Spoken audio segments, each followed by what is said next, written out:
Hello student, स्वागत है आपका द मास्टर ट्यूटोरियल चैनल में। नाउ स्टूडेंट्स, आज मैं डिस्कस करने जा रहा हूँ इम्पोर्टेंट रिलेशन। किसके बीच में है ये रिलेशन?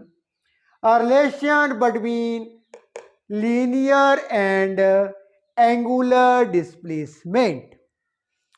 तो स्टूडेंट, हम लीनियर डिस्प्लेसमेंट के बारे में प्रीवियस चैप्टरों में ब्रीफली एक्सप्लेन कर चुके हैं।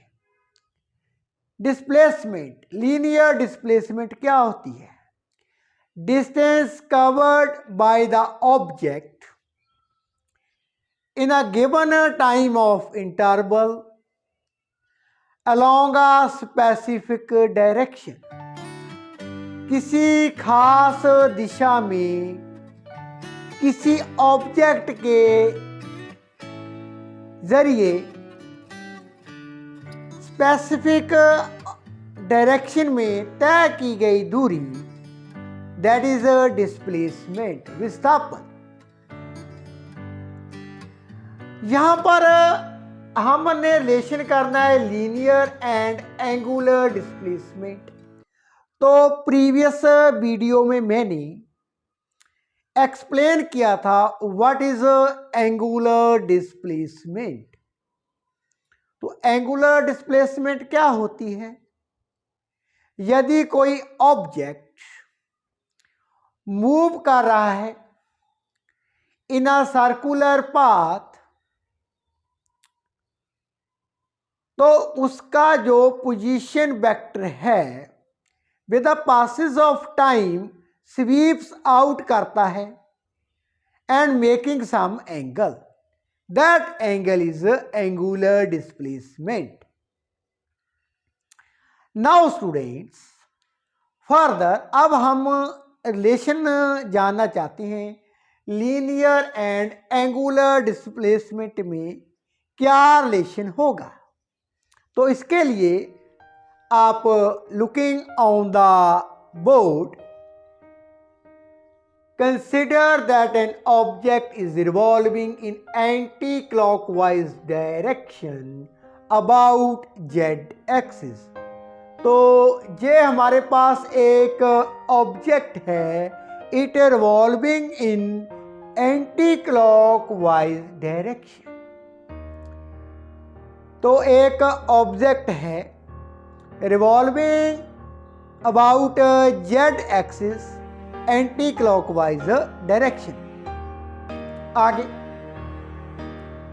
इसका position vector, let O A vector equal to R vector be its position vector at any instant, किसी भी समय पर इसका position vector that is O A vector means the radius of the circle o a vector equal to r vector. आगे further, suppose that the object undergoes a linear displacement a b vector equal to dr vector in small time dt। तो यहां पर हमने जो time interval मानना है वो क्या है? Very small time interval. इस टाइम इंटरवल में हमने ये माना जो ऑब्जेक्ट है वो स्मॉल दूरी तय करता है, very small distance, that is D R vector. इसके साथ हमने इसको रिप्रेजेंट किया है ए to be.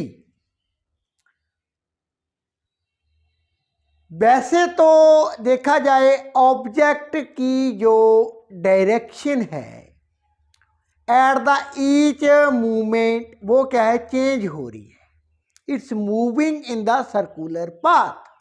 But for small time interval D T हम ये मान लेते हैं इसने कितनी दूरी तय की?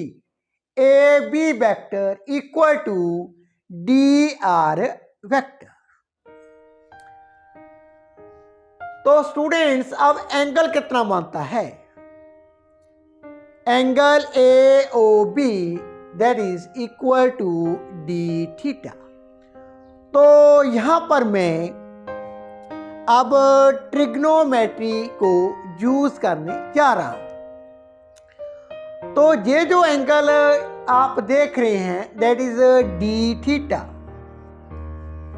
ये किसके इक्वल होता है?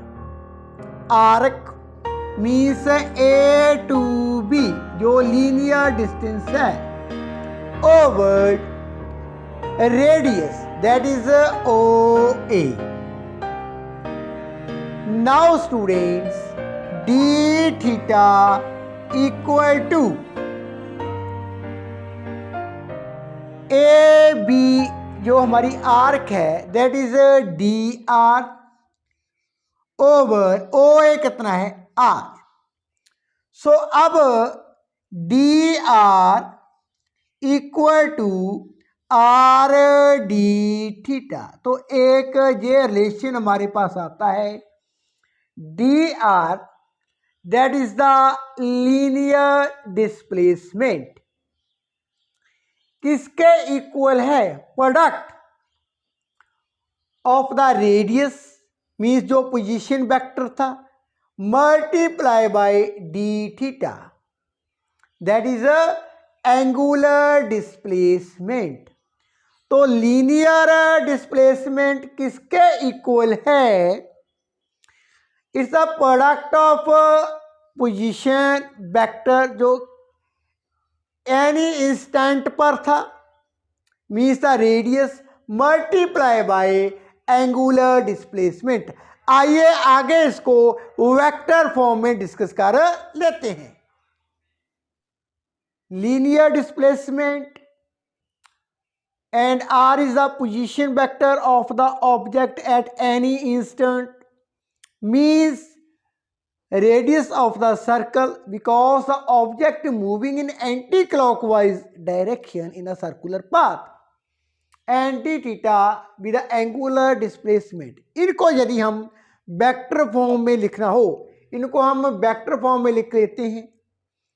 तो एक स्पेसिफिक ऑर्डर में यदि हम इनको रिप्रेजेंट करें that is R vector D theta vector and this is our DR vector means अब तीनों हमारे पास क्या है? वेक्टर फॉर्म में है क्वांटिटीज। अब डायरेक्शन क्या होगी? तो यहां पर मैं राइट हैंडेड स्क्रू रूल है जो उनको अप्लाई करने जा रहा हूं। It follows the screw will advance in the direction of DR vector means linear displacement.